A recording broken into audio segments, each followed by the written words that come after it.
Awal mula sejarah fisik manusia dimulai dari penciptaan Nabi Adam AS, manusia pertama yang diciptakan langsung oleh tangan Tuhan dengan kesempurnaan yang luar biasa. Berdasarkan riwayat yang masyhur, Nabi Adam AS diciptakan dengan tinggi badan mencapai 60 hasta, sekitar 27 hingga 30 meter, sebuah ukuran yang mencerminkan keagungan awal mula eksistensi manusia di bumi. Ukuran fisik yang raksasa ini bukan tanpa alasan, ia merupakan simbol dari kondisi alam semesta pada masa itu yang masih sangat murni, luas, dan memiliki daya dukung lingkungan yang selaras dengan dimensi tubuh tersebut.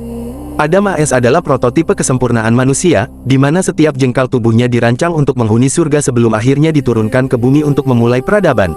Pada masa ini, kekuatan fisik dan daya tahan tubuh manusia berada pada titik puncaknya.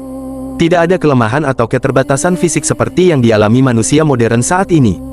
Keberadaan Nabi Adam dengan tinggi 60 hasta menjadi standar awal benchmark dalam sejarah umat manusia, sebelum akhirnya sebuah proses panjang perubahan biologis mulai terjadi seiring berjalannya waktu dan pergantian generasi. Setelah Nabi Adam AS diturunkan ke bumi, proses perubahan fisik manusia tidak terjadi secara drastis dalam satu malam, melainkan melalui tahapan yang sangat halus dan berlangsung selama ribuan tahun. Berdasarkan keterangan dalam berbagai literatur sejarah dan agama, setiap generasi yang lahir setelah era Nabi Adam mulai mengalami pengurangan tinggi badan secara bertahap. Hal ini dikenal sebagai proses penyusutan biologis yang terjadi sebagai bentuk adaptasi manusia terhadap kondisi bumi yang terus berubah. Lingkungan bumi, tekanan atmosfer, dan kepadatan nutrisi mulai menyesuaikan diri dengan hukum-hukum alam yang baru. Para ulama dan ahli sejarah menjelaskan bahwa manusia terus menyusut tinggi badannya sejak saat itu hingga sekarang. Pengurangan ini bersifat kontinu, anak-anak Adam dan cucu-cucunya tidak lagi mencapai tinggi 60 hasta secara sempurna, melainkan sedikit lebih rendah, dan tren ini terus menurun pada generasi-generasi berikutnya. Meskipun terjadi penyusutan, manusia pada masa-masa awal sejarah, seperti pada era kaum Ad dan Samud, masih memiliki postur yang jauh lebih besar dan kuat dibandingkan manusia modern. Mereka masih mampu memahat gunung dan membangun bangunan raksasa dengan kekuatan fisik yang luar biasa, menunjukkan bahwa sisa-sisa kemuliaan fisik dari era Adam masih membekas kuat dalam genetik mereka. Penyusutan ini merupakan bagian dari takdir penciptaan, di mana manusia perlahan-lahan dipersiapkan untuk hidup dalam struktur sosial yang lebih padat dan lingkungan yang membutuhkan mobilitas yang berbeda dari masa awal penciptaan. Memasuki masa nabi-nabi setelah era awal, penyusutan fisik manusia mulai mencapai titik yang lebih stabil namun tetap menunjukkan perbedaan mencolok jika dibandingkan dengan masa Nabi Adam AS. Pada periode ini, seperti pada masa Nabi Nuh AS dan nabi-nabi dari kaum raksasa, seperti kaum Ad, manusia masih memiliki postur yang sangat besar yang memungkinkan mereka menaklukkan alam dengan cara yang ekstrim. Namun, secara genetik, tubuh manusia mulai menyesuaikan diri dengan perubahan iklim global dan ketersediaan sumber daya di bumi. Oksigen dan nutrisi yang pada awalnya sangat melimpah mulai mengalami perubahan komposisi, yang secara alami memengaruhi batas maksimal pertumbuhan tulang dan otot manusia. Secara biologis, penyusutan ini juga berfungsi sebagai bentuk efisiensi energi. Tubuh yang lebih kecil membutuhkan asupan kalori yang lebih sedikit dan memiliki metabolisme yang lebih adaptif terhadap perubahan cuaca yang mulai ekstrim di berbagai belahan dunia. Inilah masa di mana manusia mulai bertransformasi dari makhluk yang mendominasi alam dengan kekuatan fisik murni, menjadi makhluk yang lebih mengandalkan kecerdasan dan peralatan. Para sejarawan mencatat bahwa pada masa ini, ukuran tinggi manusia sudah jauh berkurang dari 60 hasta, namun masih berada di kisaran yang membuat manusia modern saat ini akan terlihat sangat kecil jika disandingkan dengan mereka.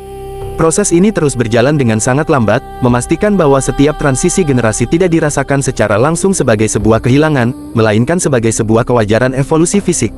Penyusutan ini adalah mekanisme alamiah agar populasi manusia dapat bertambah banyak tanpa menghabiskan ruang dan sumber daya bumi secara instan, mempersiapkan umat manusia untuk fase kehidupan yang lebih kompleks dan padat di masa-masa mendatang. Seiring berjalannya waktu hingga mencapai era nabi-nabi Bani Israel dan zaman kenabian terakhir, ukuran tubuh manusia mulai mendekati rata-rata postur yang kita kenal sekarang. Proses penyusutan ini mencapai titik stabilitas di mana perubahan fisik tidak lagi terjadi secara mencolok dalam skala waktu singkat. Secara teologis dan historis, fenomena ini dipandang sebagai bentuk penyesuaian terhadap usia harapan hidup. Pada masa awal, manusia diberikan umur yang sangat panjang, mencapai ratusan bahkan 1000 tahun, disertai fisik yang masif. Namun, seiring diperpendeknya usia rata-rata manusia, dimensi tubuh pun ikut menyusut agar selaras dengan ritme kehidupan yang lebih cepat dan kebutuhan biologis yang lebih praktis. Di masa ini, manusia sudah tidak lagi mampu memindahkan bongkahan batu raksasa hanya dengan tangan kosong atau membangun peradaban megah hanya dengan kekuatan otot murni. Sebagai gantinya, keterbatasan fisik ini mendorong manusia untuk mengembangkan teknologi, alat pertukangan, dan strategi organisasi. Tubuh yang lebih kecil menjadikan manusia lebih lincah dan mampu menghuni berbagai zona iklim di bumi, dari pegunungan yang tipis oksigen hingga lembah yang panas. Penyusutan ini menandai berakhirnya era raksasa dalam sejarah manusia. Manusia kini berdiri sebagai makhluk yang lebih kompak secara fisik, namun memiliki tanggung jawab yang besar untuk mengelola bumi dengan akal pikirannya, bukan lagi sekadar dengan dominasi ukuran tubuh. Kisah mengenai penyusutan fisik manusia berakhir pada kondisi yang kita saksikan saat ini, di mana tinggi badan manusia telah mencapai titik keseimbangan yang stabil dalam sejarah peradaban modern. Secara spiritual, penyusutan fisik ini menyimpan sebuah rahasia besar tentang hari akhir dan kehidupan di akhirat kelak. Berdasarkan tradisi yang dipercaya, meskipun fisik manusia di dunia telah mengecil hingga rata-rata 1,6 sampai 1,8 meter, terdapat janji bahwa setiap penghuni surga nantinya akan dikembalikan ke bentuk asal mereka yang paling sempurna, yaitu setinggi Nabi Adam AS dengan 60 hasta. Penyusutan di dunia hanyalah fase sementara yang memungkinkan manusia untuk berbagi ruang di bumi yang semakin padat penduduknya. Hal ini juga menjadi pengingat bagi manusia bahwa kekuatan fisik bukanlah segalanya.